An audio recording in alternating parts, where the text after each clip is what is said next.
ہیں جہاں نماز فجر ہوتی ہے اور اس کے بعد مصطفیٰ جان رحمت کی صدائیں اللہ اکبر۔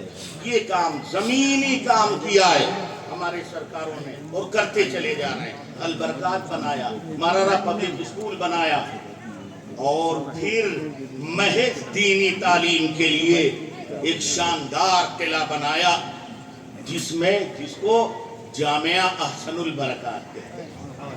وہاں محض دینی تعلیم کا مطلب غلبہ دینی تعلیم کا ہے، ورنہ دنیا کی ضروری تعلیم وہاں بھی رکھی ہے تاکہ اسٹیشن پر پہنچنے والا عالم دین کسی دوسرے سے نہ پوچھے یہ ٹرین کئے بجے آ رہی ہے۔ اللہ اکبر، اتنا تعلیم اسے ہو کہ وہ اپنے معافی ضمیر کو اردو میں بھی ادا کر سکے، انگلش میں بھی ادا کر سکے، ہندی میں بھی ادا کر سکے۔ اللہ اکبر۔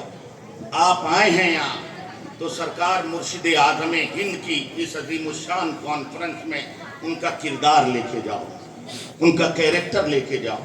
ایک بات اور عرض کر دوں، ابھی سرکار نے بتایا تھا، غالباً مجھے تو کئی مرتبہ بتا چکے، آج جہاں تعلیم کی کمی ہے ہمارے سماج میں، آپ کو میں نے عرض کر دیا کہ بھوکے رہ جائیے مگر اپنے بچوں کو تعلیم دلائیے۔ ارے کیا آپ نہیں سوچتے میرے پیارے آقا جب آئے تھے تو اجڑ قوم میں آئے تھے، اور جب کلمہ پڑھایا تھا تو چاند دو ٹکڑے کر کے نہیں پڑھایا تھا، سورج کو لوٹا کے کلمہ نہیں پڑھایا تھا، کلمہ پڑھایا تھا تو لفظ اقرا سے شروع کیا، تعلیم کا درس دے کے۔ یہ تعلیم کا درس بتاتا ہے کہ اگر زمانے میں جتنے بھی انقلابات آ سکتے ہیں اور لائے جا سکتے ہیں، سارے انقلابات علم کی بنیاد پر لائے جا سکتے ہیں، تعلیم کی بنیاد پر لائے جا سکتے ہیں، ایجوکیشن کی بنیاد پر لائے جا سکتے ہیں۔ اور مصطفیٰ پیارے جب علم کا انقلاب لے کے آئے ہیں تو جو نہ خود تھے راہ پر اوروں کے ہادی بن گئے۔ اللہ اللہ، موت کو کس نے مچیا کر دیا۔ اللہ اکبر۔ وہ آئے ہیں تو آنے کا عالم کیا ہے؟ جہاں آئے ہیں وہ پتھریلی زمین ہے مکہ، جہاں رہ رہے ہیں وہ گھر پتھر کے ہیں، در پتھر کے ہیں، دیوار پتھر کے ہیں، جن کے درمیان رہ رہے ہیں ان کے ہاتھوں میں بھی پتھر ہے، مگر وارے مصطفیٰ پیارے آپ کی عظمتوں کو سلام کہ انہی پتھروں کو جب آپ اپنے ہاتھوں میں لیا ہے اور فضا میں اچھالا ہے تو یوں فرمایا ہے اصحابی کالنجوم بأیہم اقتدیتم اہتدیتم۔ اب یہ میرے صحابہ ہیں، جس کا دامن پکڑ لوگے نجات پا جاؤ۔ تعلیم کے میدان میں آئیے، پڑھیے اور پڑھائیے۔ اور ایک بات اور عرض کر دوں، ہمارے سماج میں ایک اور برائی ہے۔ میں نے دوپہر کی تقریر میں عرض کیا تھا کہ سماج اور معاشرہ جہاں چند افراد رہتے ہیں اسی کو معاشرہ کہتے ہیں، سماج کہتے ہیں، سوسائٹی کہتے ہیں۔ سماج میں ایک اہم رشتہ میاں بیوی کا ہے، اس پر میں نے گفتگو کی تھی، اور ایک اور اہم رشتہ ہے جسے اللہ رب العزت نے اپنے نام کے ساتھ بار بار ذکر کیا ہے، اور وہ رشتہ ہے ماں باپ کا رشتہ۔ ماں باپ کا رشتہ بڑا عظیم ہے۔ وَقَضَىٰ رَبُّكَ أَلَّا تَعْبُدُوا إِلَّا إِيَّاهُ، اور حکم فرما دیا رب نے کہ اس کے علاوہ کسی کی پوجا نہ کرو، اور اس حکم کے فوراً بعد کہا وَبِالْوَالِدَيْنِ إِحْسَانًا، اور اپنے رب کے ساتھ، اپنے والدین کے ساتھ حسن سلوک کرو، بہتر سلوک کرو۔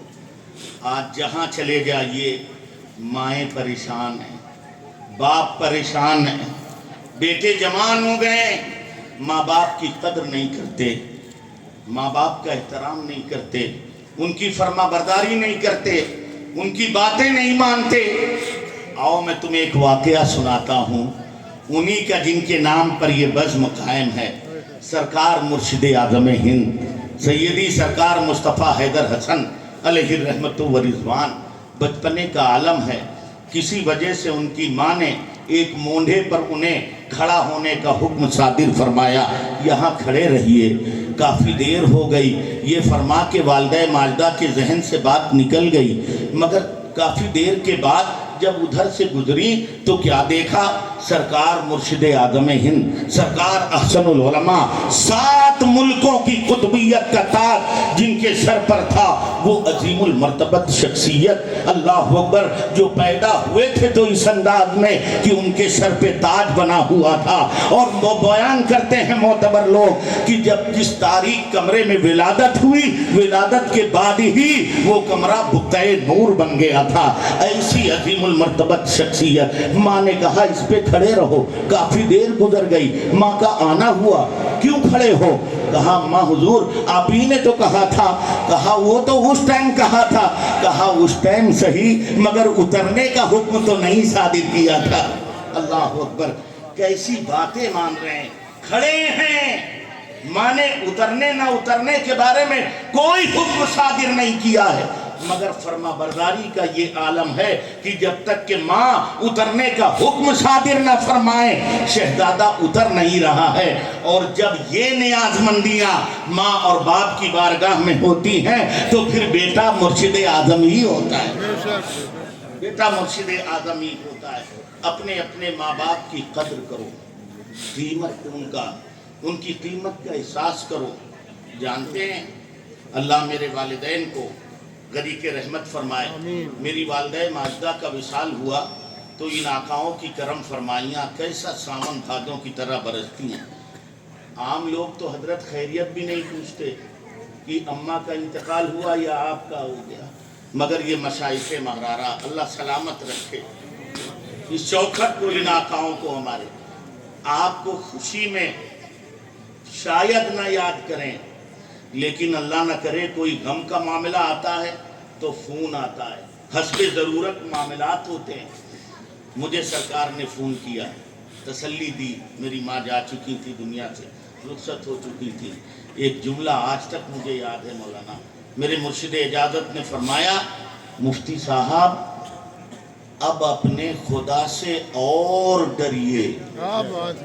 میں اس جملے کو سمجھ نہ سکا تو سرکار نے فوراً وضاحت فرمائی، میں یہ بات اس لیے کہہ رہا ہوں، توجہ ہے نا آپ کی، سن رہے ہیں نا آپ؟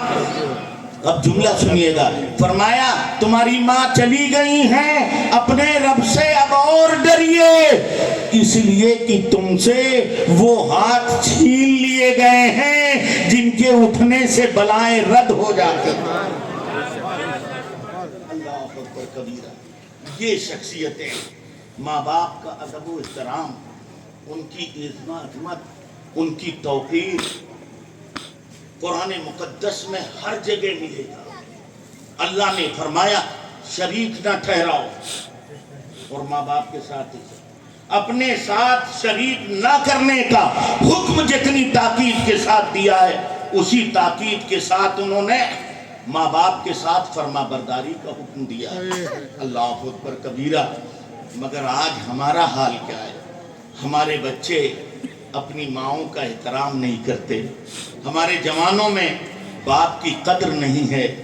آئیے ذرا دیکھیے، ماں باپ کی ناقدری اور نافرمانی کر کے، اللہ اکبر، اللہ نہ کرے، حدیث کا مفہوم ہے اگر جو لوگ ماں باپ کی ناقدری اور نافرمانی کرتے ہیں ممکن ہے مرتے وقت انہیں کلمہ میں کیا وہ حدیث آپ کی نگاہوں سے نہیں گزری؟ ایک صحابی رسول ہیں، وہ روایت کرتے ہیں کہ میرے آقا نے نماز ادا فرمائی، اور نماز ادا فرمانے کے بعد فرمایا فلاں صحابی کئی دنوں سے نہیں دکھ رہے ہیں۔ لوگوں نے کہا یا رسول اللہ وہ علیل ہیں، وہ بیمار ہیں۔ میرے آقا نے فرمایا اچھا بیمار ہیں، چلو ہم ان کی عیادت کو چلتے ہیں۔ اللہ اکبر، حدیث کے اس ٹکڑے پر تھوڑا تبصرہ کرنا چاہوں گا۔ آقا مختار کائنات، ان سے بڑا بھی کوئی امام ہے؟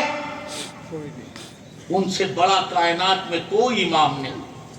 مسجد نبوی کے مصلی امامت پر ہیں، اور جب مقتدی نہیں نظر آیا بیماری کا مسئلہ بتایا گیا تو نظر انداز نہیں کیا مصطفیٰ نے، اپنے صحابہ سے کہا چلو عیادت کر کے آتے ہیں۔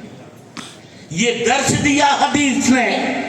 اگر امام ہے، ہمارے ائمہ کو قوم سے شکایت ہے اور جائز شکایتیں ہیں، مگر حد ادب میں اپنے ائمہ سے بھی عرض کروں گا، کاش آپ نے بھی کبھی پیارے پیغمبر کی سیرت کو اپنایا ہوتا۔ آپ کا کوئی مقتدی بیمار ہوتا تو آپ بھی اسی طرح اس کی عیادت کو جاتے۔ اللہ کی قسم اس کا پورا گھر آپ کا معتقد ہو جاتا کہ امام صاحب میرے ابا کو دیکھنے آئے، میری اماں کو دیکھنے آئے، میرے بھائی کو دیکھنے آئے۔ اور یہاں ایک بات اور عرض کر دوں میرے عزیز، ہمارے سماج میں اب عیادت کا معاملہ ہی نہیں رہا۔ رشتہ دار بیمار ہو تو بہت قریبی ہوا تو فارمیلٹی ادا کرنے جاتے ہیں، ورنہ عیادت کو ہم کچھ سمجھتے نہیں، عیادت کو عبادت ہی نہیں تصور کرتے۔ جبکہ مذہب اسلام وہ ایسا مذہب ہے دنیا کا جس نے مریض کی عیادت کو بھی عبادت سے جوڑ دیا ہے، عبادت سے جوڑ دیا ہے۔ کیا یاد نہیں تمہیں وہ حدیث شریف جس میں پیارے مصطفیٰ نے فرمایا کہ اللہ کا ایک بندہ میدان محشر میں اللہ کے حضور پیش کیا جائے گا تو اللہ اس سے فرمائے گا میرے بندے میں بیمار تھا تو میری عیادت کو نہیں آیا؟ وہ بندہ کہے گا مولا تو بے عیب ہے، تجھے مرض کہاں، تجھے بدن کہاں جو مرض لاحق ہو، تو نرنکاری ہے، بریلا تو نرا نور ہے، نور ہی نور ہے، یہ سب تو بشری تقاضے ہیں، تو کیسے بیمار کہ میں تیری عیادت کیوں آتا؟ تو اب سنو حدیث کا جملہ، فرماتے ہیں اللہ فرمائے گا میرا فلاں بندہ بیمار تھا، اگر تو اس کی عیادت کو جاتا تو میری رحمتیں اس کے قریب پاتا۔ اللہ اکبر کبیرہ۔ یہ اسلام ہے جو اسلام نے زمانے کے سامنے پیش کیا ہے، پیغمبر نے زمانے کے سامنے پیش کیا ہے۔ اللہ اکبر۔ ذرا دیکھیں، توجہ کریں، آج ہم میں کا کوئی جب بیمار ہوتا ہے تو کوئی عیادت کو جانے کے لیے تیار نہیں، اور اگر کہیں کوئی عیادت